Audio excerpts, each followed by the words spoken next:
Bueno, la idea de nuestra reunión de hoy es hacer como una pequeña charla sobre el concepto, sobre el movimiento, si es que se puede llamar movimiento, del, del boom literario.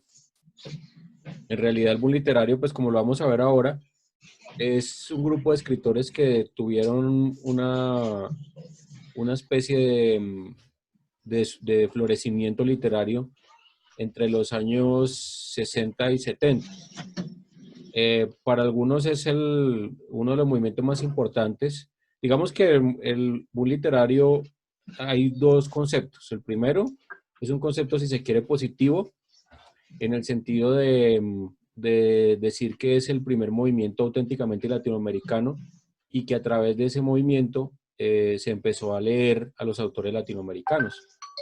Básicamente, los autores más importantes del boom latinoamericano son Julio Cortázar, eh, Gabriel García Márquez, por supuesto, Mario Vargas Llosa, eh, bueno, hay otros muchos, hay otros tantos que Carlos Fuentes, por ejemplo, hace parte del movimiento. Y básicamente esta charla lo que quiere es explorar algunos que no hicieron parte de ese movimiento y que fueron casi que excluidos del movimiento bueno, yo dije que no era un movimiento, pero llamémoslo de alguna manera, de este grupo de escritores que se destacó tanto en esta época. Eh, Dentro de ellos hay uno muy interesante que es Manuel Puig. Ahorita vamos a hablar un poco de él y les tengo aquí una entrevista que encontré por ahí en YouTube muy interesante. Y la otra cara de la moneda es la gente que dice que en realidad el boom literario fue un tema básicamente comercial, patrocinado por, ¿cómo es que se llama esta señora? Espera un momentico. Carmen Balcells, que ha sido una de las agentes literarias más importantes que ha tenido la literatura, sobre todo la literatura iberoamericana. Carmen Balcells y el editor Barral, con su editorial 6 Barral, ellos fueron los que, si se quiere, monetizaron este movimiento del boom latinoamericano. Entonces, para muchos, sobre todo para una corriente cubana de la literatura, pues para muchos el boom latinoamericano no pasa a ser una especie de farsa, digamos, pero claro que por supuesto, pues decir que es una farsa la obra de Cortázar o la obra de Carlos Fuentes o la de Gabo, pues eso es una exageración, pero que fue una cosa construida, digamos, como un poco artificial para generar un movimiento de compra y venta de libros. Entonces, voy a permitirme ponerles un video, primero de Julio Cortázar, donde él expresa para él lo que es el boom. Déjenme que lo estoy buscando por acá. Y otro video de Manuel Puig, donde también él expresa. ¿Quieres aprender inglés? Aquí tienes tres un segundito que estoy acá poniéndolo. Uno, debes hablar. Empezando porque como en el caso del cómic. Además, escuchar a este tipo es una maravilla. Espérenme que es que lo estaba escuchando aquí internamente y ya se los voy a poner. Bueno, no sé si hay alguna pregunta hasta ahí o vamos bien. Bienvenido, Oscar, que te nos unes. Profe, buenas tardes. ¿Cómo estás? Bien, sí, señor, muchas gracias. Bueno, vamos a escuchar a Julio Cortázar para que ustedes escuchen el concepto que él tiene sobre el boom latinoamericano. Él parte diciendo que la palabra, que un movimiento que se dice ser 100% latinoamericano, en donde por supuesto el habla natural nuestra es el español, pues es un absurdo llamarlo boom. Y es interesante la reflexión que hace. Sin embargo, escuchémoslo para que ustedes vean lo que él piensa que es el boom. Estado que un fenómeno latinoamericano sea definido con un término inglés que es políticamente muy significativa, esa debilidad, lamentable debilidad. Yo creo que el boom responde al azar, a ese azar que hace tan bien las cosas. El azar hace muy bien las cosas en la historia, lo hace mucho mejor que la lógica. En un momento histórico importante para América Latina, en que está dominada por un imperialismo que la quiere convertir.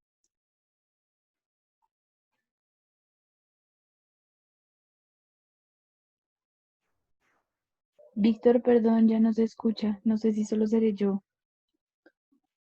No, no se escucha.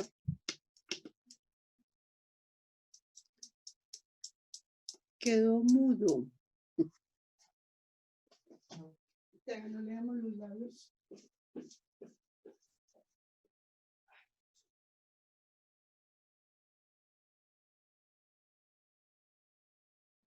Que ¿Me dicen que no están escuchando?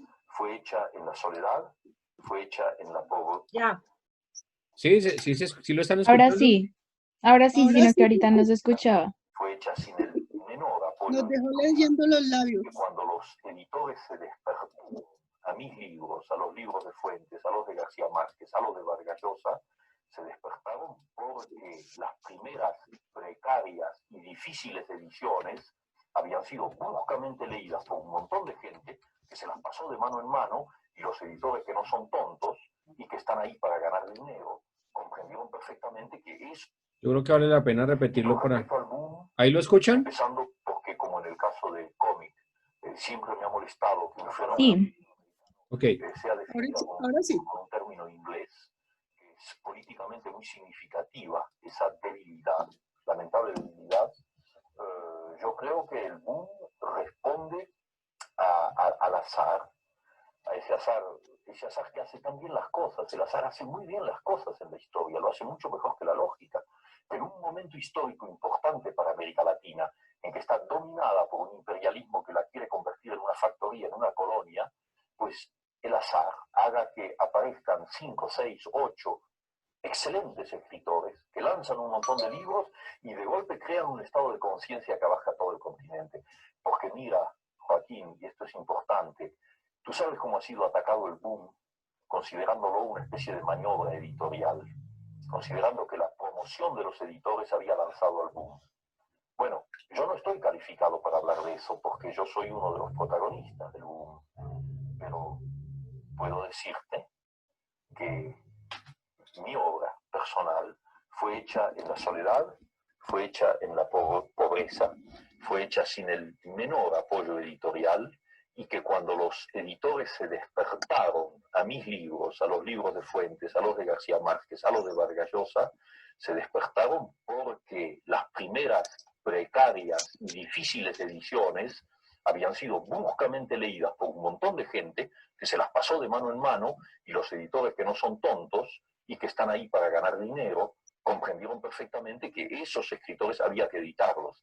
Ellos no nos inventaron a nosotros. Nosotros escribimos solos, además lejos de América Latina. García Márquez escribió lejos, Vargas Llosa se escribió lejos, Asturias escribió lejos, y yo también. No teníamos amigos editores, no teníamos editores. Los editores vinieron después. Y es una tentativa de deformar la realidad, sostener que el boom es una maniobra hecha con fines de promoción. Porque la verdad es que ninguna promoción editorial ha salvado a un autor o a una literatura.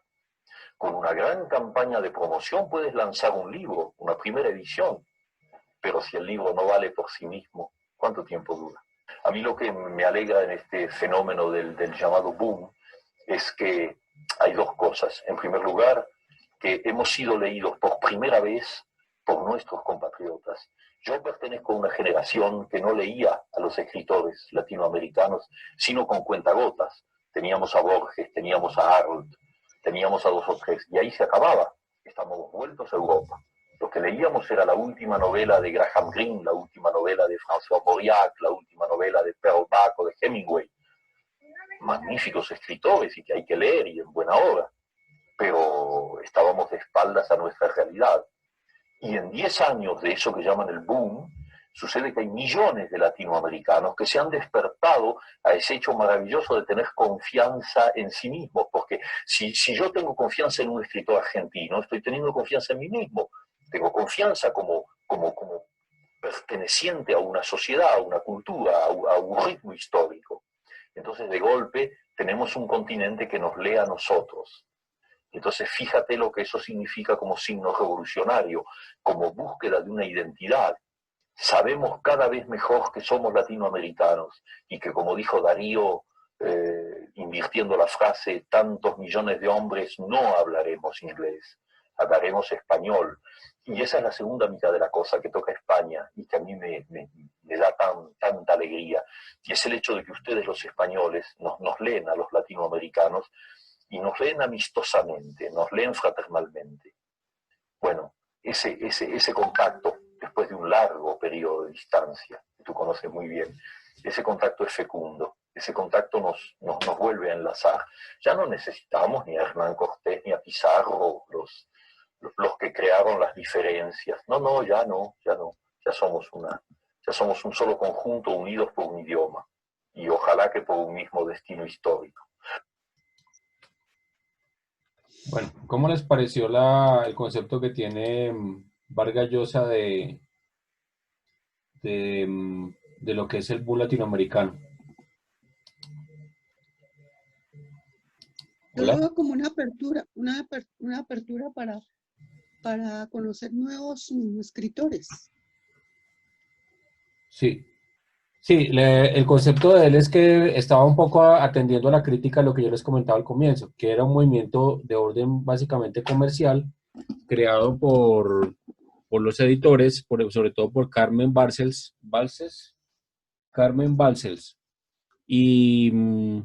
y bueno, algunos editores, sobre todo en Barcelona, en España, que fue donde empezaron a imprimir estos libros. Y hay unos datos interesantes, por ejemplo, un momentico que aquí hay otra persona ingresando. Pero, profe, lo que tiene razón, es un libro, de pronto la promoción, la publicidad, pues lo puede lanzar y todo, pero si no es bueno, pues Sí, no hay más. claro, no. Era lo que yo les decía ahora, que sería una injusticia uno decir pues que todo lo que se hizo ahí no tiene valor. Por supuesto que tiene valor y mucho valor. Pero sí dentro de la rosca que se creó, si se puede llamar así, con el tema del boom, sí hubo mucha gente que quedó por fuera de este movimiento y incluso se hablaba mucho de un tema casi que, por ejemplo, se hablaba de que era un círculo muy machista. Entonces, entre los 60 y los 70, hablar de personas con orientaciones sexuales diferentes, pues eso era escandaloso, sí. Hoy todavía lo dicen ciertos círculos, imagínense en esa época. Entonces se hablaba, hay un autor que a mí me llama mucho la atención, que es Manuel Puig. Manuel Puig está en una lista de excluidos del boom latinoamericano. Yo apunté aquí algunos nombres, incluso algunos de ellos yo no los he leído, pero es bueno que ustedes los tengan como dato, porque es bueno empezar a buscar esas novelas. Dentro de los excluidos, de acuerdo con un periodista cubano, podemos encontrar a Guillermo Cabrera Infante, es un autor cubano.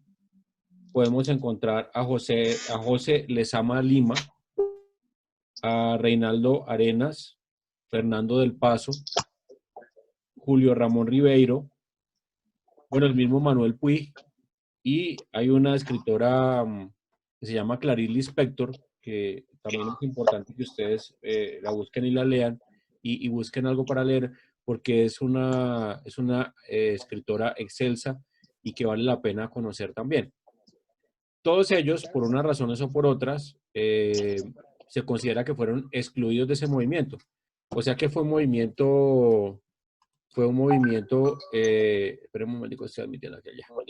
Un movimiento un poco excluyente con muchos autores que merecían estar también ahí, no solamente con los que ya conocemos, que básicamente son Julio Cortázar, Gabriel García Márquez, Mario Vargas Llosa, Carlos Fuentes, y tal vez otros 2 o 3 que suenan en ese combo, que ya se los voy a poner en una pieza que encontré que me pareció muy interesante. ¿Qué fue, Juan Ángel? Sí, adelante, te escuchamos. Mercedes, ¿ibas a decir algo?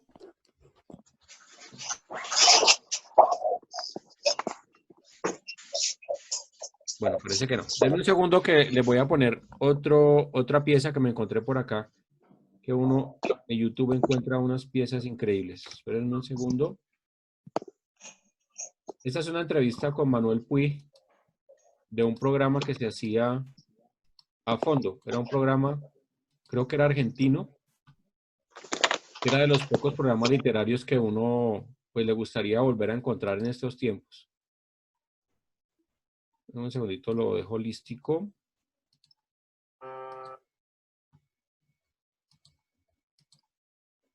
Hola Jimena, bienvenida. Hola, gracias. Ese milagro que nos visitas por acá, como ahora todo es funza para contar y tal, ¿no? Ese milagro que hay clase hoy. No, sí, está muy Es que es complicada la esto. cosa del ejercicio de trabajar en casa, la verdad. Pero Sí, bueno, aquí estamos. esa es la verdad. Esperen un segundito, yo busco acá compartir pantalla. Ya aquí está. Y aquí está el video.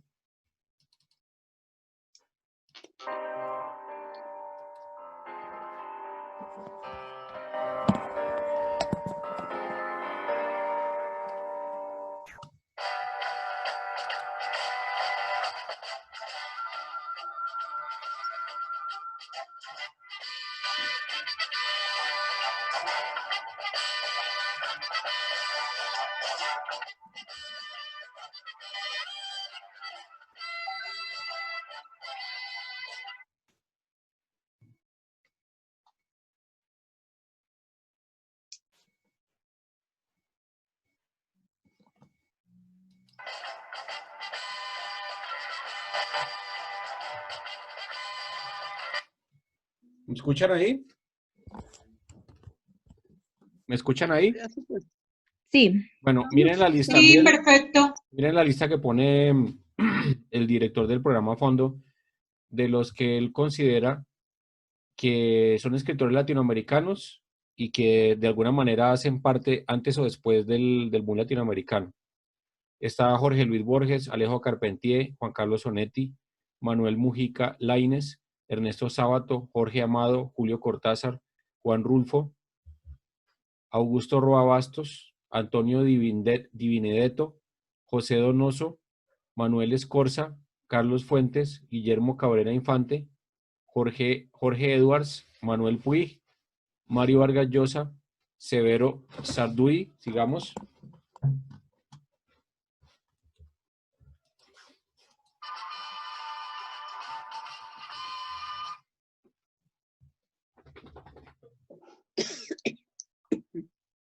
Sigue acá Mario Vargas Llosa, Severo Sarduy, Antonio Escarmeta,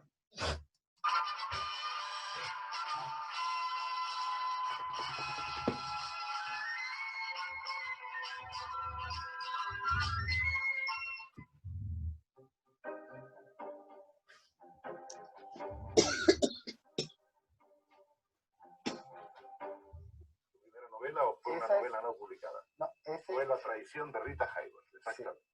Sí, Y esta novela, cuando la tuviste terminada, ¿le hablaste de ella a alguien? Porque ahí me hablaron personas. Hay un chico en Nueva York, en una compañía aérea, que escribe, tiene unas novelas metidas en el cajón que son estupendas. Sí, mira, yo no tenía ningún contacto en absoluto con gente de letras, ¿no? Porque nunca había tenido nada que ver con las letras. Pero me quedaba un amigo muy bueno de la época del cine, de la escuela, Néstor Almendros, que ahora es un famoso camarógrafo, fotógrafo de la historia de ADNH, hace todas las películas de Romero, se lo considera ahora el mejor. Leyó mis originales y se los pasó a Juan Goytisolo, que era amigo de él. Y Juan los mandó a Biblioteca Abreu, no sé, 65, diciembre de 65, cuando la novela estaba apenas terminada. ¿Y qué pasó en ese premio Biblioteca Abreu?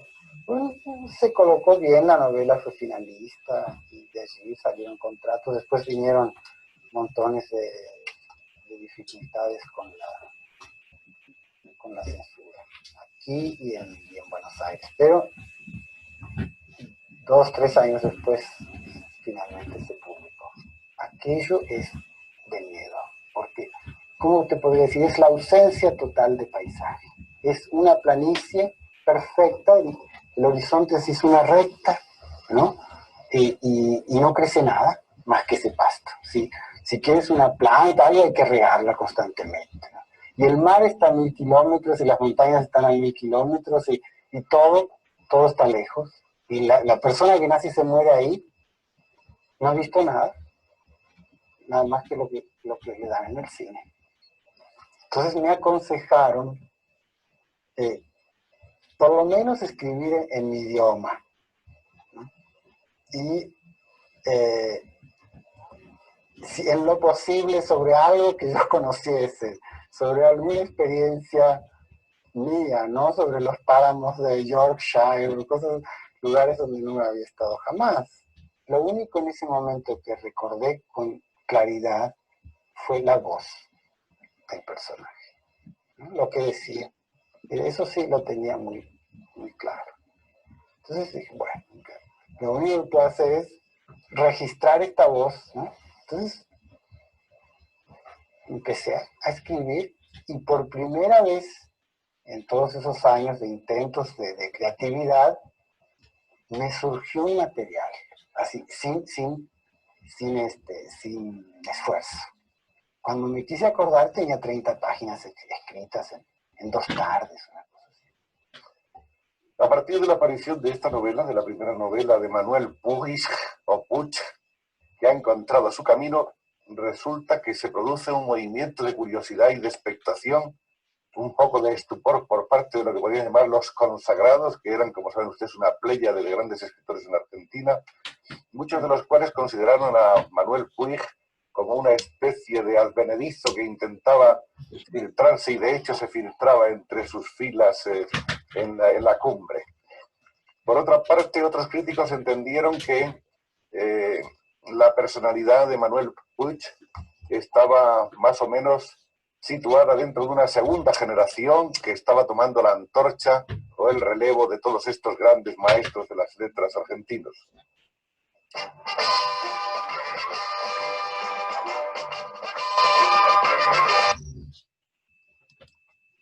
Bueno, como podrán ver por la fanfarria, pues eso es bastante viejito. Yo creo que es como de los mediados de los 70s. Entonces, lo que quiero que quede como claro acá con esta breve charla es un poco los dos conceptos que hay sobre el boom latinoamericano. El primero es el que habla de que es un movimiento relevante porque puso a los escritores latinoamericanos en el escenario mundial y generó una especie de igualdad histórica con muchos escritores españoles sobre todo, pero también puso una plataforma mundial.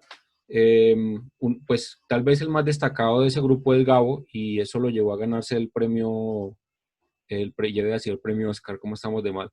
Premio Nobel de Literatura, y pues Vargas Llosa se lo ganó hace 4 o 5 años, ya no me acuerdo cuándo, pero pues los dos hacen parte de ese movimiento. Y la otra corriente, que es una corriente más revolucionaria, la voz viene de Cuba, en donde dice, un momentico, esto es un movimiento absolutamente comercial, pensado previamente, telegrafiado, para abrir un mercado editorial nuevo, sobre todo en las editoriales de España, en Barcelona, y que incluso hay gente que se ha atrevido a decir que con esas banderas del boom latinoamericano se financió gran parte de la economía española en momentos de crisis. Eso es una cosa loquísima, pero es muy posible. Ustedes saben que el libro es una industria fuerte y si se sabe manejar bien, pues produce mucho dinero. Entonces sí me gustaría escucharlos un poco, a ver ustedes qué piensan. Ahí les pongo como las dos caras de la moneda, pero me gustaría escucharlo. Esto del boom latinoamericano para cualquier persona que quiera aprender a escribir es muy importante, porque hace parte de la cultura general. Que no los corchen por ahí en una conversación de cóctel, o así sea de bola, como sea, pero que no los corchen alguien hablando del boom como si fuera un erudito y ustedes se queden sin saber de qué se trata y con qué se come. Entonces sí me gustaría escuchar ustedes qué piensan. ¿Cuál de las dos opiniones comparten? La de que es un movimiento o un grupo de escritores que tiene una relevancia histórica, o la otra que dice que estos son unos escritores importantes, pero que los reunió Carmen Balces y bueno, algunos editores de Barcelona con un objetivo claro que era monetizar esas novelas, sobre todo la novela, es muy importante. el boom latinoamericano se fundamentó en la novelística, aunque también hay libros de cuentos y bueno, la poesía cero, ¿no? Estos son narradores, la mayoría, y se basó en las reglas de juego de la narrativa y de la novela sobre todo. Entonces sí me gustaría escucharlos, a ver qué tienen que decir al respecto. Diana, te escuchamos. Dicen, lo malo de las roscas es no estar en ellas, ¿no? Pero independiente cuál fue la causa, pues la verdad fue que le dio oportunidades que no tenían en ese momento los escritores latinoamericanos, independiente si fue una cuestión de negocios, si fue por promover el arte escrito. Pero pues la verdad que hubiese podido enfocarse pues en otro tipo de autores no latinos, pero eso sirvió para que Gabo y muchos de los escritores que estaban pues todavía en tinieblas pues salieran a la luz. Y bueno, pues a mí me parece que es válido por la razón que sea, pues que promuevan el arte escrito o cualquier tipo de arte, se les dé la oportunidad, ¿no? Que de pronto si no fuera así pues no la tendrían. Sí. Hay un crítico muy serio del boom literario que es Mario Benedetti. Mario Benedetti dice que incluso él cuestiona hasta las capacidades. Hola, ¿cómo estás? Tenemos un invitado especial. Hola, ¿cómo te va? ¿Cómo estás? Bien, ¿Bien? ¿Estás escuchando esta charla tan harta o qué? ¿O estás ahí obligado por la abuela o qué? estoy aprendiendo. Muy bien, me parece muy bien. Él es del nuevo boom, del boom del COVID-19. Ese boom va a ser mejor, va a Ese renovar boom va a ser mejor. va a renovar toda la literatura. Entonces, Mario Benedetti incluso cuestiona la capacidad, bueno, voy a decir algo horrible, pero él cuestiona la capacidad literaria y la calidad literaria de esos textos de estos autores del boom. Julio Cortázar, por ejemplo, es un chico, voy a decir, esto que estoy diciendo es horroroso, pero yo lo siento y yo he leído mucho de Cortázar y a veces yo siento que él es sobrevalorado, porque aunque tiene cosas muy chéveres, tiene cuentos muy buenos, y bueno, por supuesto su novela Rayuela, que se considera como la novela que parte en dos y hace el inicio de este tema del boom. A mí me parece que son más como fuegos artificiales lo que hace Cortázar, pero considero que hay autores también muy importantes que quedaron por fuera, algunos de ellos se los mencioné ahorita. Sobre todo pues estaba pensando en Manuel Puig, que esa novela él escribió El beso de la mujer araña, que es una novela magistral para cualquier tallerista o profesor que quiera enseñar el manejo del diálogo. Esa novela es una novela de culto, porque es una novela que está prácticamente hecha en la oralidad. No tiene, es una novela donde se cuentan muchas películas. Yo se la recomiendo y creo que se las he recomendado a muchos de mis alumnos. Es una novela corta y muy interesante. Me parece que lo que está pasando con el boom de alguna manera sucede todavía, no solamente en nuestro país, sino en otros países. Y es que hay autores que hacen parte de una rosca, si se quiere, y entran a hacer parte de esa rosca, y hay otros que no hacen parte de esa rosca y se quedan por fuera. Yo a veces me pregunto, ¿cuántos escritores de gran calidad literaria y que podían revolucionar todo este mundo literario se mueren sin ser conocidos? Sus escritos quedan perdidos, tal vez en un disco duro que nadie va a volver a abrir o incluso los queman, no sé. Aquí tenemos una alumna que es famosa por quemar los escritos. Samantha sabe quién es. Yo no voy a decir para no hacerla quedar mal, pero... Entonces, me gustaría escuchar qué piensan ustedes de eso. Ya escuchamos a Diana. No sé si alguien más quiera dar su opinión sobre este tema del boom. Gladys está levantando la mano. Adelante, Gladys, bienvenida. Te escuchamos. Hola a todos. No, yo quería hacerte una pregunta. Es que en algún lado leí cuando hablaste de Mario Benedetti, que fue crítico pues, de esta corriente, él decía que era un grupo elitista, o sea, los que conformaban este tema era un grupo elitista. Yo quería preguntarte hasta qué punto o sea, ¿tú qué consideras si eso no es así la cosa con ellos? Sí, mira, ahí hay un tema común que estoy analizando, por lo menos de los principales del boom, y ellos tenían una historia común, y es que la mayoría, o digamos la mitad de ellos, estoy hablando de Julio Cortázar, de Carlos Fuentes, Gabo lo hizo después, pero sobre todo ellos dos tuvieron que irse exiliados para París. Y en París, como llegan todavía tal vez, llegan todos los artistas de todas partes del mundo, ellos alcanzaron a conocer cierta élite literaria y yo creo que de alguna manera sí hubo exclusión. El mismo, estaba escuchando una entrevista de Vargas Llosa, donde él decía que con esa arrogancia que siempre él muestra, ¿no? Decía que sí, que él ya estaba trabajando en París muchos años de editor de una revista allá y tal, y que le llegó un escrito de un tal Gabriel García Márquez, un colombiano, y que él pues la leyó y la leyó incluso en francés, que era El coronel no tiene quien le escriba.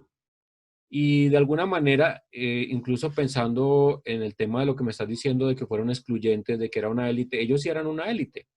Así no, Cortázar no lo quiso reconocer en esa entrevista, así el mismo Gabo se las daba de ser muy chévere. Ellos eran una élite y era una élite cerrada, era una rosca que creo que de alguna manera algunos escritores de este país y de otros países han heredado esa rosca. Y lo bueno de estos talleres regionales, de alguna manera estamos luchando para romper eso. La literatura regional tiene que abrirse campo por el medio de eso para que sea... Esperen un momentico que tengo esta... A ver, ¿usted quiere saludar? Salude, mire. Allá está la cámara, ven, allá. Diga hola. Diga que usted quiere también participar.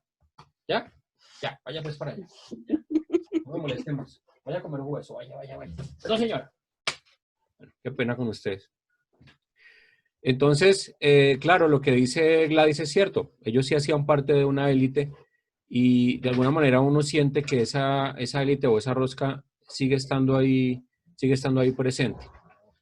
Y no solamente Benedetti ha sido crítico de esto, sino muchos otros autores también, sobre todo de la ola cubana, que fueron muy críticos sobre el tema.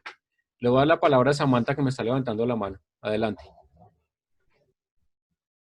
Sí, pues yo precisamente quería decir como más o menos también un poco eso, porque pues a mí me parece que inclusive no necesariamente como en el sentido de rosca, pero sí como que en el país sigue habiendo mucho ese tema de la intelectualidad detrás de la escritura, entonces, y en general hacia el arte. Entonces, si no es algo que sea considerado intelectual, tampoco le dan como la posibilidad a las nuevas expresiones artísticas de manifestarse.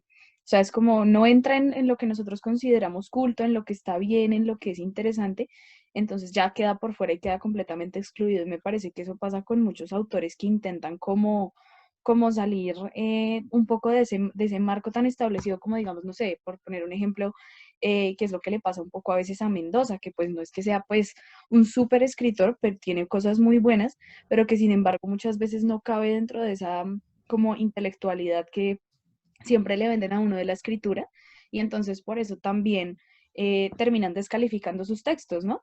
Y también me parece que pasa con muchos autores, no solo acá. Por ejemplo, a mí en lo personal me gusta mucho Murakami, y a Murakami a mí me parece increíble que nunca se haya ganado, por ejemplo, un Nobel ni nada, siendo que tiene textos tan buenos. Y mucha gente lo descalifica precisamente como por ser muy mainstream o por vender mucho, y entonces como vende mucho, entonces como que lo tienden a asociar con que, entonces como vende, entonces no es tan de la élite como nosotros, entonces no, al no ser tan intelectual, pues es como si perdiera su valor. Pero a mí me parece que como que también en esas nuevas culturas hay valor. Y en cuanto a lo del boom, pues aparte de eso quería decir que yo pienso que era algo que hasta era un poco natural que pasara, porque digamos que si a lo que se le daba más valor era a los escritos de fuera, de Europa y de Estados Unidos y todo ese tema, si llegaba como un movimiento, siento yo que independientemente de cuál fuera el movimiento y y pues del apoyo de editorial y todo esto que se le diera, iba a tener fuerza, porque era lo que teníamos para mostrar, ¿no? Y pues digamos que yo siento que precisamente por eso el boom sigue siendo como el orgullo de mucha gente, porque digamos que no se conocía tanto muchas cosas, entonces siento que es eso, pero pues me parece que en cierta forma es lo que pasa con algunas cosas ahorita, como por decir, no sé, el reggaetón. Entonces, no es que a uno le parezca tan chévere el reggaetón, obviamente no se puede comprar el reggaetón con el boom latinoamericano, pero digamos que la gente dice como no, pues es como lo único decente por lo que somos conocidos, ¿no? Sí. Porque es como, bueno, entonces J Balvin resalta, entonces por eso es importante, ¿no? Entonces es como, pues sí, pero el hecho de que resalte no quiere decir que necesariamente por el hecho de resaltar tenga necesariamente que ser importante y reconocido y como eh, que entre en esa cultura de culto, valga la redundancia, ¿no? Bueno, ok, muy bien. Bueno, escuchemos a Ovidio que se levantó la mano. Dijeron reggaetón y Ovidio mismo levantó la mano. Entonces yo le voy a dar la palabra. A defender mi género, un género degenerado. Pues, a ver, yo tengo como 2 o 3 concepciones y precisiones acerca no solo del boom, sino de la cultura en general. Una es que, por ejemplo, América iba a ser descubierta tarde o temprano, por Colón o por cualquiera. Estaba ahí en la mitad del océano Atlántico y alguien con un barco alguna vez iba a atravesar ese océano, 100 años después o 300 años después, pero América la iban a descubrir. Eso pasaba con los escritores latinoamericanos.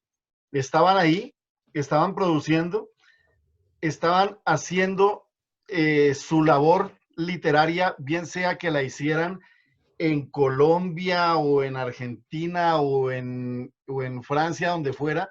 Un escritor no es de donde escribe, es de donde nació y listo. Si usted es chocuano y escribe en París, usted es un escritor chocuano. Lo que pasa es que vive en París, pero usted es un escritor chocuano y son sus vivencias las que está tratando de transmitir. O sea que los escritores latinoamericanos estaban ahí y estaban produciendo y tarde o temprano los iban a descubrir. La otra cosa es que sí pudo darse algo. Perdón, tenemos menos de un minuto, entonces si se corta, pues Listo, volvemos a conectarnos para ya concluir 10 minuticos más y damos finalizado. Dale. Listo, profe. La otra cosa es que pues se dio la circunstancia de que había un deseo en Europa por conocer estos escritores latinoamericanos y aparece Carmen Balcells, que es una mujer o que fue una mujer muy acertada y le dio cabida a estos escritores y los editorializó y apareció ese fenómeno económico. O sea, el boom sí tiene 2 características, una económica y otra cultural, literaria, precisamente sobre la novela. De no haber sido una, no se había dado la otra, y de no haber sido la otra, no se había dado la una. Es una condición sine qua non. La cosa es sostenerse en el boom. Había gente que probablemente tenía una sola novela y pues hasta ahí llegaron. Hay otra gente que, pues hay varios novelas ahí. Entonces, entrar a descalificar porque se es famoso o se es exitoso, no me parece justo. Pero también entrar a sobrevalorar porque vende mucho, tampoco me parece justo. O sea, eso tiene una medida, no sé, como intermedia. Lo cierto del caso es que de no haber sido por ese factor comercial llamado boom, buena parte de la literatura latinoamericana contemporánea se habría quedado, lo que decía usted, por allá en discos duros o habría sido condenada al fuego. Algunas personas sobrevivieron gracias a eso y la cosa comercial no es mala per se, simplemente es una condición del mundo. Del mercado, sí. Sí, es una condición del mercado y ya es cuestión del lector quien tiene que entrar a tamizar si verdaderamente esa persona merecía o no merecía estar, y si este otro que mereciendo estar no estuvo. Por ejemplo, nunca le dieron el Nobel a Borges, y eso no significa o que no se lo mereciera o que fuera indigno de él. De pronto habla es más bien que el Nobel era indigno.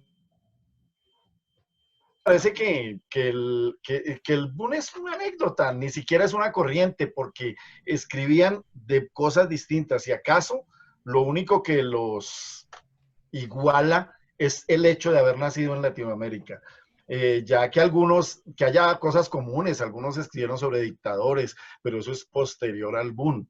No es eso lo que los lanza al boom, digamos, no es la línea central del boom latinoamericano que escribieran todos sobre dictadores, no. Posteriormente escribieron sobre dictadores, algunos hicieron novela histórica, otros escribieron su propia voz, que eso es lo que hace tan importante a Gabriel García Márquez en el boom, que es un tipo que llevó el realismo mágico al boom, y mucha gente lo asocia con que el boom es realismo mágico y no lo es. En Cuba, pues sí, Guillermo Cabrera Infante es el padre de eso, y él, digamos, él tiene que defender forzosamente como que su línea filosófica y literaria es la que le dio cabida al boom, y obviamente él tiene en su predecesor a José Martí, pero no necesariamente es verdad que se deba hacer de realismo mágico para hacer del boom, o ser o no serlo, ¿no? O sea, sencillamente me parece a mí que es una condición comercial y literaria que se dio, se conjuntó y ya, pero no tiene mayor trascendencia. Estaba pensando en eso que dices de la afiliación, política, ideológica, si se quiere, de estos autores, porque el único que se mantuvo en una sola línea fue nuestro Gabo, porque Vargas Llosa sí ha tenido fama de patiamarillo toda la vida, ¿no? Sí, Entonces, es más tibio que Fajardo, eso es cierto. no, es que Fajardo sí le hicieron la prueba y dice que puede decir que ni tiene, que no tiene, que sí tiene, pero que no tiene. O sea, no, Sí, sí. critica- Ni sí ni no, sino todo lo contrario. Exacto. Entonces, eso y el tema de Vargas Llosa, que en algún tiempo fue comunista y de pronto se volvió, a ver, ya, Ari, pero por favor, déjenme trabajar, que si no, ¿cómo les compro? Él también quiere aprender sobre el boom. Sí, pero es que, bueno, lo otro que hablabas del tema del realismo y de la fantasía, ¿no? Entonces, Vargas Llosa estaba afiliado con un tema un poco más realista. Estaba acordándome de la novela de la novela que hizo sobre Trujillo, que se llamaba La fiesta del chivo. La fiesta del chivo, sí. Y Gabo era todo lo contrario, ¿no? Era la fantasía. Y de pronto el que trataba de estar como en la mitad era Cortázar, que tenía luces de un lado y del otro. Bueno, no había ninguna línea, por lo menos en el tema editorial, absolutamente diferentes todos, en estilos, en personalidades, en todo. Y desde el punto de vista de las puertas que abrieron, pues es indiscutible que malo o bueno, como quiera que sea, el boom literario le abrió las puertas a América Latina. Antes del boom literario no habían autores de por aquí que se conocieran ni que fueran relevantes en el escenario mundial.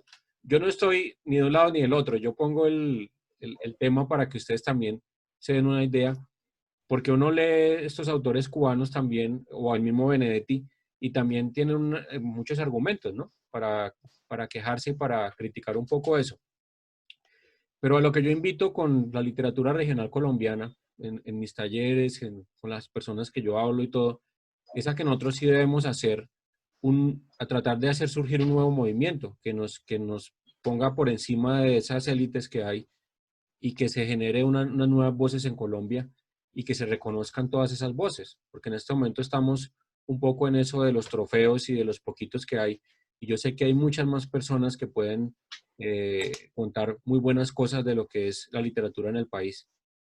Entonces, no sé si alguien más quiera. Oscar, escribiste por ahí, si quieres coméntanos lo que escribiste para que te escuchemos, dale. Profe, buenas tardes. Resulta que en algún momento hago referencia al señor Ovidio, pues digamos que uno va aprendiendo de los profesores que le van diciendo y se va llenando de conocimiento. En algún momento me dijo un profesor que el escritor sí se ve influenciado por la región donde escribe. Digamos que el simple hecho de usted salir, digamos que no es lo mismo estar escribiendo como coloqué ahí en Pisa, Italia, que en Melgar, Colombia, que el simple hecho de usted salir a comer en un restaurante ya influye al escritor en su relato. O sea, que ya de una forma, él lo explicaba así, o sea, digamos, él nos explicaba, decía así, si un escritor se va para Italia y es colombiano, si su obra la escribiera netamente en Colombia, radicado en Colombia, digamos, ¿qué les digo? En Melgar, en Villeta, en Villavicencio, el escrito cambiaría porque la sustancia del escrito sería diferente. Él me decía eso, como la esencia del escrito como tal. Entonces, que en parte él decía que por eso muchos escritores colombianos se perdían y ¿cómo le digo? Se promiscuían, o sea, se volvían, o sea, no basaban sus fundamentos en la región porque se apoyaban en otros países para escribir, que lógicamente en Colombia no había el apoyo para un escritor, pero que en lo prioritario, que si un escritor quería ser netamente colombiano, que su obra maestra la tratara de escribir en la región donde nació. Eso yo escuché de un profesor, entonces digamos que pues para llenarme más de información, por eso les hago la pregunta, por eso cuando dije que el movimiento latinoamericano fue influenciado o sea, no es tan latinoamericano, sino tiene ciertas influencias de otro país. Me baso en la teoría que me dijo el profesor, que si un escritor escribiera su obra magistral en el sitio donde reside, la obra sería mucho más diferente y guardaría más esencia en su país de origen. Entonces, pues ahí sí ustedes me responderán que pues digamos que tienen más experiencia en el tema, tienen más conocimiento, pues para sí mismo Adelante, yo Ovidio. aprender más. Pues sí, digamos, esa es una hipótesis. Nadie puede comprobar a ciencia cierta qué habría sido de mi vida si yo hubiera ido a París, si no fui, entonces es muy difícil. Pero, a ver, voy a poner un ejemplo sencillo. Los ciclistas colombianos se han ido a ganar el Tour y han regresado aquí. Son ciclistas hechos aquí en las montañas colombianas y han puesto todo su potencial aquí, y los que han ido y han logrado ganar el Tour, eso no los hace más ni menos ciclistas, los hace un hombre que gana un Tour en Francia. Yo creo que eso no es, honestamente no me parece relevante. Sin embargo, es más, al contrario, me parece que demerita, que se le hace juego, que va en desmedro de la verdadera calidad del artista, del escritor, al pretender que si su obra quiere ser pura, no puede salir de su región, y si sale de su región, entonces va a tener un cierto nivel internacional y una voz totalmente distinta. No, hay gente que ni siquiera ha salido de su casa y escribe grandes cosas, como por ejemplo nunca estuvo en el extranjero, estuvo preso y ahora está muerto. Joaquín Pasos, nicaragüense, escribió uno de las mejores obras poéticas y nunca salió de su tierra, estuvo preso. Miguel Hernández estaba ya en ese sí es que no salió de la campiña cuidando unas cabras y escribió prácticamente lo mejor de la poesía preguerra de España. Entonces no es una condición obligada salir de la tierra para que la voz de un escritor sea superior o inferior. Y el hecho de que salga tampoco lo hace superior o inferior. Yo lo que voy es a esto, que un escritor es un escritor y no tiene que estar discutiendo ni su condición social, ni su condición genética. Un escritor negro no tiene que escribir negro. Es como si estuviéramos hablando a toda hora de género literario, que escritoras mujeres y escritores hombres. No, hay escritores, punto. Y escritores europeos o latinoamericanos, no. Hay escritores, punto. Me parece a mí seres humanos que escriben, indistintamente del lugar en donde hayan nacido o del lugar. Eso no me parece a mí relevante. En este caso se dio que un grupo de personas nacidas en Latinoamérica empezaron a ser publicadas y eso los aglutinó en una época entre los 60 y los 70. Eso es, digamos, lo que tienen en común. Pero sus influencias y su vida son latinoamericanos porque nacieron en Latinoamérica. Bueno, entonces, que uno estuvo en Lyon, Francia, entonces es un escritor Lyon latinoamericano y el otro es un París latinoamericano. No sé si usted ha escuchado al de Neme Quite Pa, la versión en francés. ¿Cómo es que se llama este Buenaventura? Un salsero que es un caleño, profe. Johnny Buenaventura. Yuri Buenaventura. El tipo tenía esa música adentro y le brotó estando en París, igual le hubiera brotado estando en Buenaventura. El tipo tenía su salsa y ya. Y eso no le quita el hecho de que haya producido 2 o 3 cosas en París, no le quita lo colombiano. Es un salsero colombiano. Lo mismo que nuestros salseros chocuanos, entonces la salsa del uno no es mayor o menor que el otro, no sé, yo las veo como eso. Perdón. Sí, estaba pensando, con el ejemplo de Ovidio, estaba pensando en Arnoldo Palacio.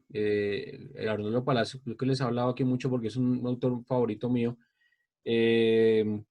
Una persona de un pueblo de Cértegui, Chocó, un pueblo absolutamente en el extremo de Colombia, en el departamento más pobre, y si a eso le suma su color de piel, que era negro, que aquí en este país y en todos los países sigue siendo una barrera, y súmele a eso que además tuvo poliomielitis a los 8 años y quedó con limitaciones de movilidad muy serias. Este hombre se abre paso, escribe unas novelas bellísimas. Para mí es una especie de Kafka chocuano, pues. Y este hombre escribe algunas novelas acá, la novela que lo lanza él digamos, al mundo literario, que se la publicó la editorial Progreso de Moscú, que es La selva y la lluvia, la escribió en Bogotá. Y luego se va a París, se enamora de una enfermera que lo cuida en el hospital, que además es condesa por linaje y se convierte en un conde. O sea, eso es una historia para una película, les cuento, es una belleza de historia. Y este hombre termina de escribir toda su obra literaria en París, pero sigue siendo de Certegui y Chocó, y eso no le afecta para nada a su cabeza. Era un comunista, digamos, extremista en su pensamiento. Eso no le afecta para nada su obra. Es decir, el hecho de estar en un lugar o en otro, lo que yo coincido con Ovidio en eso, lo que marca es el origen, porque además cuando uno escribe siempre está conectado con el origen de alguna manera. ¿Cómo es que se llama este autor que dijeron que le iban a nominar al Nobel, Ovidio? Este contemporáneo colombiano, el de El ruido de las cosas al caer.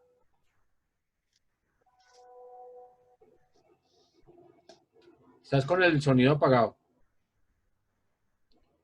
Bueno, ese autor, para que Oscar sepa cómo escribe él, este autor tiene muchos amigos influyentes en Europa.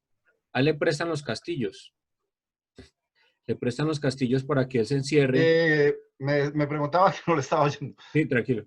Juan Gabriel Vázquez, Juan Gabriel Vázquez,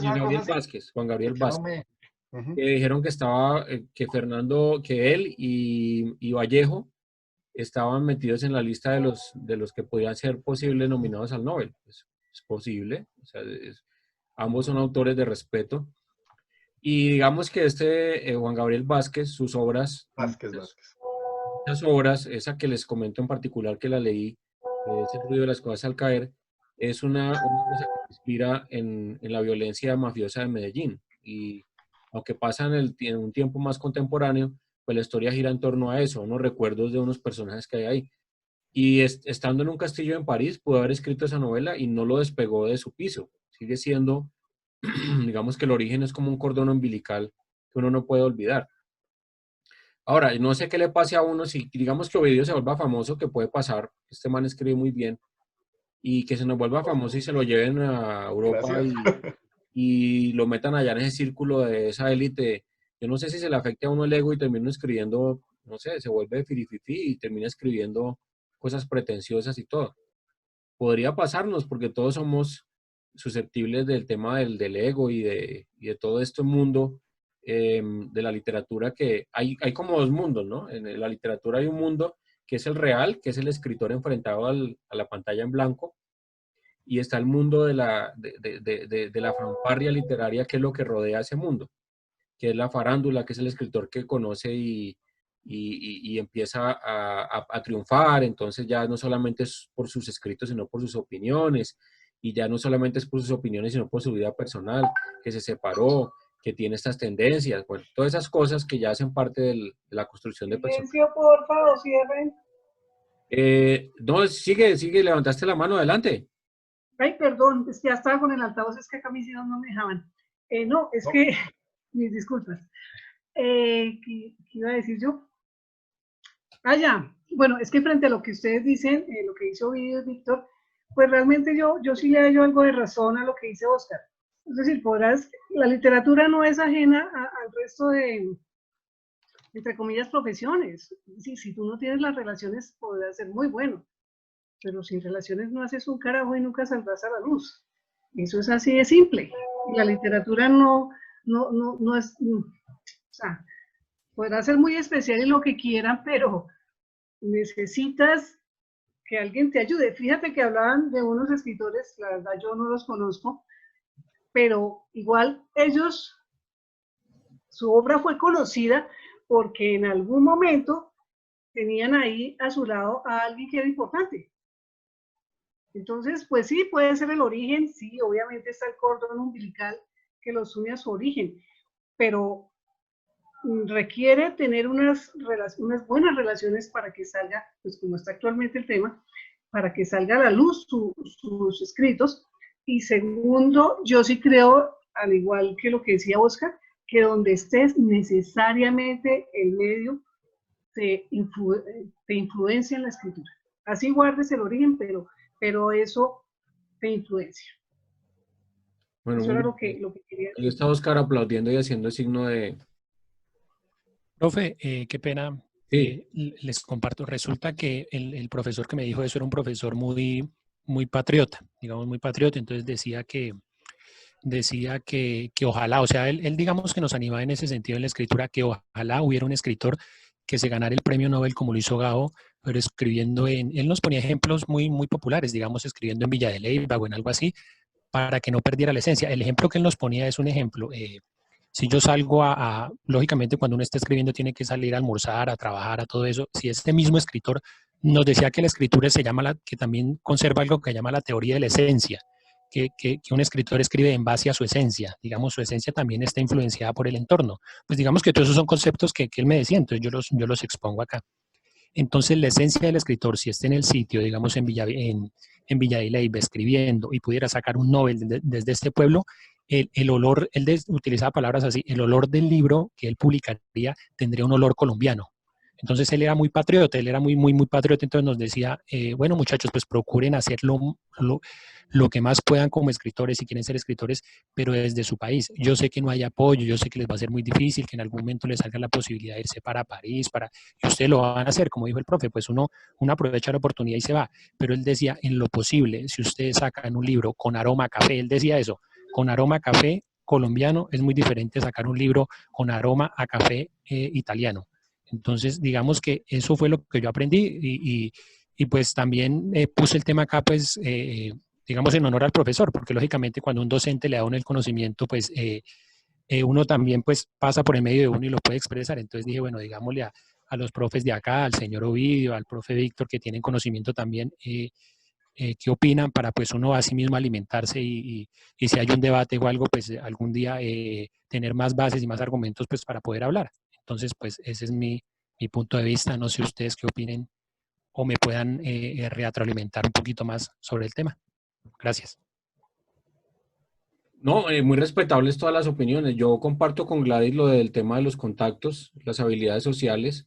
Vargas Llosa siempre ha sido, por ejemplo, un chico muy bien relacionado políticamente, además de ser buen escritor, porque eso es indudable, y todo eso le ha funcionado. Y Eso no le quita lo bueno. no Es le que esa quita, es la cosa. no le El quita lo hecho de bueno. que esté bien relacionado no le quita ser un buen escritor. No Y tiene como por qué otro ser, que no sea tiene por qué malo, ser estar bien contradictorio. relacionado tampoco lo vuelve bueno. Así como pueden haber escritores, yo conozco escritores en regiones que son muy buenos y tienen esa tara de que si usted se relaciona o si pasa una cuenta de cobro, entonces es que usted es un ricachón se niega a todo en la vida.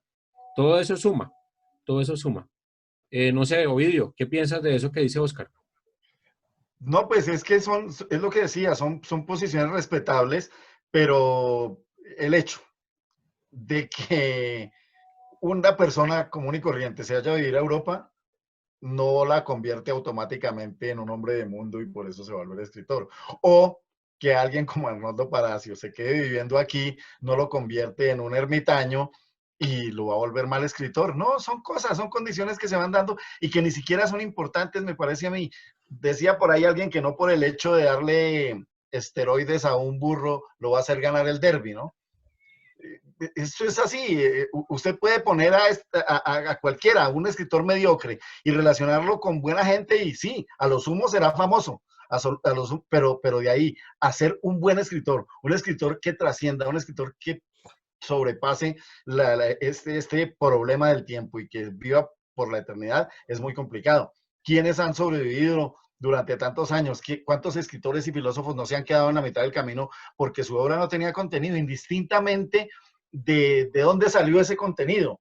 De si es solamente obvio, uno no es solamente el nacimiento, uno también es con quien se relaciona, uno también es lo que lee, es lo que come, todos son cosas que le van llegando a uno, y tiene toda la razón. Es muy diferente estar usted almorzando en Melgar a estar almorzando no sé, en Montmartre. Es súper distinto, pero la obra no se hace por estar usted almorzando en Montmartre o por estar usted en Melgar. La obra es algo que está concebido desde dentro. Ya, si uno se deja permear por esas cosas, es porque quiere hacerlo, es porque quiere comercializarse de una manera distinta. Pero la condición de un escritor no me parece a mí que tenga que ver ni dónde nació, ni cuándo, ni por qué, ni cómo. Finalmente es como atemporal. Un escritor simplemente debe ser alguien que escriba, indistintamente de dónde viva, qué edad tenga, con quién se relacione, ¿no? Esas cosas, sinceramente, no me parecen importantes. Ok. Pues yo sí, qué pena, pero no estoy de acuerdo con Ovidio, porque hay gente que puede tener la habilidad para escribir, pero una cosa es tener la habilidad y otra cosa es tener a alguien que te ayude a desarrollar esa habilidad. Cuando dices es que un escritor es un escritor, no señor, o sea, perdón, pero es que no puedo estar de acuerdo con eso, porque es que un escritor igual, hay unos innatos y que por autodidactas y lo que quieras logran grandes obras, pero hay otros que se van preparando en el camino y pueden lograr grandes cosas, pero requieren la ayuda o el apoyo de otra persona. Entonces, sí, obviamente hay una influencia externa grandísima. Y en lo que te refieres a que no hay escritor bueno o malo, o que por el hecho de tener buenas relaciones no lo convierte en un buen escritor, o en un mal escritor, totalmente de acuerdo. Pero sí te digo que si soy un buen escritor y tengo relaciones, seguramente es triunfo. Triunfo entre comillas. Seguramente Eso se llama el logro boom. fama. Cuando son buenos escritores y tienen Pero relaciones, si se llama el soy boom. un buen escritor, pero no tengo relaciones, pueden pasar 50 años y mis escritos siguen quedando en la biblioteca y nadie los lee porque no tengo los contactos. Eso es así de simple. Y esa es la economía en la que vivimos. Ok. Bueno, pero ahí quedan los dos puntos. Igual se parece un poco al planteamiento inicial, ¿no? Yo les decía de si amar o no amar esto, pero yo estoy de acuerdo con Gladys en eso y creo que todos coincidimos en eso. El hecho de tener buenas relaciones y ser simpático no riñe con que sea bueno o mal escritor. Lo peor es ser mal escritor y encima de todo odioso. O ser mal escritor y encima de todo pobre y no tener relaciones. Eso sí sería lo peor. Al menos que alguna de esas cosas lo represente a uno. Mercedes, ibas a Claro, decir. ya lo dijo Pambelé. Es mejor un rico aliviado que un pobre enfermo. Así es. Yo estoy de acuerdo con eso. Mercedes. Yo estoy de acuerdo también con Gladys y contigo. A muchos escritores los han marcado su entorno cultural, histórico y sociopolítico. Por ejemplo, lo que vivió José Asunción Silva estudiando con mi hijo, parte de lo de literatura, pues no conocía tanto acerca de él y él tuvo, pues, aunque era muy acomodado, era de una clase social alta, pero la parte psicosocial que él vivió y su entorno lo obligaron a escribir como esos temas y esos poemas tan melancólicos. Gabriel García Márquez con el cuento de las bananeras y esa situación histórica por lo que atravesaba esa región también lo llevó a escribir como esas obras que lo convirtieron o lo lanzaron después al Nobel. Entonces yo sí estoy de acuerdo con que de donde uno viene y de donde está como desarrollándose su vida desde la infancia, sí tiene que ver bastante tiene sello personal en sus escritos para cada persona, eso lo marca uno definitivamente. Ok. Bueno, yo creo que con esto ya podemos ir cerrando, pues agradecerles mucho haberse reunido. Aquí vimos unos puntos, otros a favor, otros en contra, pero lo importante es que nos quedó una idea más o menos clara de lo que es el boom latinoamericano, de lo que fueron los excluidos del boom y las razones por las cuales pudieron haber sido excluidos o autoexcluidos también, puede haber mucho de eso. Y que investiguen un poquito más y esos autores que les dije que son excluidos hay que leerlos también, no quedarnos con la obra de los que quedaron cartelizados ahí, sino que también mirar esas otras obras y esos autores que son muy importantes para la literatura latinoamericana. Y entonces, bueno, nos vemos. Sí. Yo creo, profesor, que pues es mi idea, ¿no? Es que yo no estaba preparada y se me descargó el celular. Yo creo que los dos hay que tenerlos en cuenta. Yo creo que cada uno se ubica dentro de un espacio, un tiempo y una época con un entorno. Y eso es lo que lo lleva a uno a aprender a escribir. Uno no nace escritor, uno se hace escritor, digo yo. ¿O estoy equivocada? No sé, esa respuesta no te la podemos dar en este foro porque hay mucha gente que sigue pensando. Yo pienso que hay de todo un poco. Hay un talento que uno puede tener, lo puede tener que ha nacido con él, pero hay muchas cosas que se aprenden y que uno puede perfeccionar. Pero eso es un debate Sí. educativo, es un debate de la teoría de la educación, no lo podemos desempolvar acá. Creo que uno se hace Y más eso que, uno se hace más que eso lo es que un nace. Si uno tiene la predisposición para esto y encima de todo aprende unos trucos, lee mucho, es que la literatura se aprende leyendo, no con fórmulas mágicas, sino leyendo, pues seguramente se va a convertir, por lo menos se le abonaría a escribir escritos coherentes, que eso ya es algo que es, pues, que dentro de lo que uno puede hacer en la vida es bueno. Escribir relatos coherentes y que tengan una estructura respetuosa, ¿sí? Eso es como, por ejemplo, el problema que uno tiene con los hijos, ¿sí? Ellos están en una época totalmente diferente a la nuestra. Nosotros vivimos actividades, músicas, juegos totalmente diferentes y ellos están viviendo otro tipo de actividades y de juegos. Lo que importa, digo yo, es no excluirse los unos con los otros, sino tratar de aprender y sacar lo que le sirva a uno y lo que sea bueno para uno, ¿no? Porque uno no puede llegar a, ese es el problema que existe ahorita entre padres e hijos, que ellos escuchan una música y nosotros escuchábamos otra música, nosotros teníamos otro tipo de tertulias, ellos tienen otro tipo de tertulias. Escuchaba a una actriz en Confesiones donde decía que no habían ya escritores, que se repetían muchas cosas, que ya no habían escritores, que había que incentivar a la gente a que escribiera. Ok, sí, bueno, no, digamos que es una discusión que se sale un poco de la literatura, ya es un tema Sí. de posiciones frente a la vida. Yo estaba viendo que, entiendo que un cantante de reggaetón se ganó hace poco un Grammy o algo así a mejor compositor.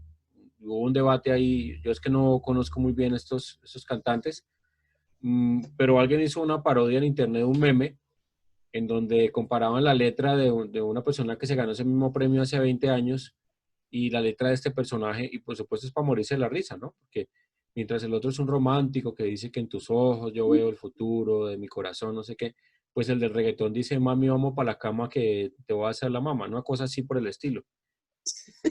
Y pues una cosa no excluye a la otra, pero lo que sí te digo, Rosa, es que en la literatura lo que es malo, sea de hace 30 años o sea de ahora, se reconoce. Entonces, no porque los muchachos de ahora sean más ligeros, que es lo que uno piensa que es, los acredita para que hagan cosas malas, ¿no? La literatura es un arte que es un arte de excelencia y que tiene unas normas claras. Si yo me salgo de esas normas claras de la escritura, por eso se llama redacción, porque es organización de palabras, pero es más organización de ideas. Si yo me salgo de esas reglas y escribo puras babosadas, como canciones de letras de canciones de reggaetón, no porque sea un tema generacional se valida. Ah, no, pues es que muchachos tiene 16 años y él es de una generación nueva, entonces eso para él es literatura, no. Ahí sí la cosa cambia. La literatura para el de 16, para el de 40, para el de 30, para el de 100, sigue siendo con las mismas normas. Es unas reglas de juego que no se van a cambiar, creo yo, no se pueden cambiar, porque entonces se nos cae eso como arte. ¿Sí ves? Entonces, no es validar las cosas por validarlas o excluirlas por excluirlas, sino que en la literatura sí hay unas reglas claras y unas reglas de juego que todos conocemos y que debemos aprender a jugar. Oscar, ¿qué ibas a decir? No, profe, sencillamente era agradecerle a los participantes que la reunión estuvo muy chévere y pues la pregunta que yo hice fue porque lógicamente respetando lo aprendido, digamos, como el día de mañana va a haber una discusión y el profe Víctor me dio sus conocimientos, pues yo los voy a exponer según lo que el docente me enseñó. Entonces yo serví fue de canal a lo que un docente me informó. Entonces dije, bueno, el docente propuso otras teorías, entonces voy a exponerlas y como dijo el señor Ovidio, lógicamente en esta suma de teorías yo creo mi opinión propia, creo mi propio concepto y así es que se forjan los buenos escritores, aprendiendo de los diferentes docentes y Claro, pues, y pues exponiendo las ideas. si nos vamos a quién tiene la razón, pues aquí nadie tiene la razón. No, no, señor. Ni Ovidio, ni el profesor tuyo, de pronto hasta tenga más razón él que nosotros. Entonces, en ese sentido, pues serví de canal, digamos, Está bien. para Y eso. si quieres la respuesta a eso, pues la respuesta es que tú tienes que generar tu propio punto de vista sobre ese particular, seguramente con tu propia vivencia. Eso son cosas que se aprenden y uno nunca es el mismo a los 20 que a los 30, que a los 40, que a los 50. Siempre eso es distinto. uno va cambiando. Incluso cosas que uno escribió hace 30 años hoy le pueden parecer ridículas o insólitas y se van al disco duro ese que hablamos. Es más, hace poco, esta semana casualmente estuve hablando con un amigo y hablando de los cuentos. Entonces dije, no, mi hermano, lo que pasa es que aprendí del profesor Víctor en la Escuela de Literatura de Mosquera que digamos, yo le dije como la teoría de érase una vez ya no se aplica. Entonces son cosas que uno se va llenando de argumentos y en una conversación puede decirlo. Entonces yo dije, en este momento pues sirvamos de canal hacia el docente que me dijo lo que me dijo y expongámoslo. Que me voy un poquito, es como una mezcla, pero sí me voy un poquito más a favor del docente que me dijo porque él dijo que quería sacar premios Nobel de Colombia, netamente colombianos, que no fueran influenciados y que me gustó mucho la frase que utilizó, que la escritura guardar esencia a café colombiano. Entonces, pues por esa frase me pareció muy chévere, entonces por eso me incliné un poquito más hacia ese lado. Pero sí aprendiendo más de ustedes y pues muy chévere la discusión y les agradezco a todos. ¿Listo, Bueno, profe? muy bien, Oscar, muchas gracias a ti. Uno va aprendiendo muchas cosas. Sí, claro, esa es la idea. Bueno, pues vamos ya cerrando porque ya se me va a apagar la sesión de Zoom. Agradecerles a todos. Sigan escribiendo y mediante nos vemos. ¿Qué está haciendo Diana? ¿Qué está pintando? Ah, caramba, qué bonito. Vean, para que aprendan a aprovechar el tiempo en la cuarentena. A los que todavía pueden estar. Esa es Rapunzel, mire. Esa torre tiene exactamente el tamaño del pelo de ella. Sí, yo creo, más o menos. Bueno, muchachos, muchas gracias. Nos vemos en... Muchas gracias. Chao, chao. Gracias. Buenas noches, gracias a todos. Buenas noches. Víctor, Vale, muchas gracias, gracias a feliz todos. noche. Hasta luego. Chao, hasta luego. Gracias a todos, feliz noche. Gracias. Bendiciones.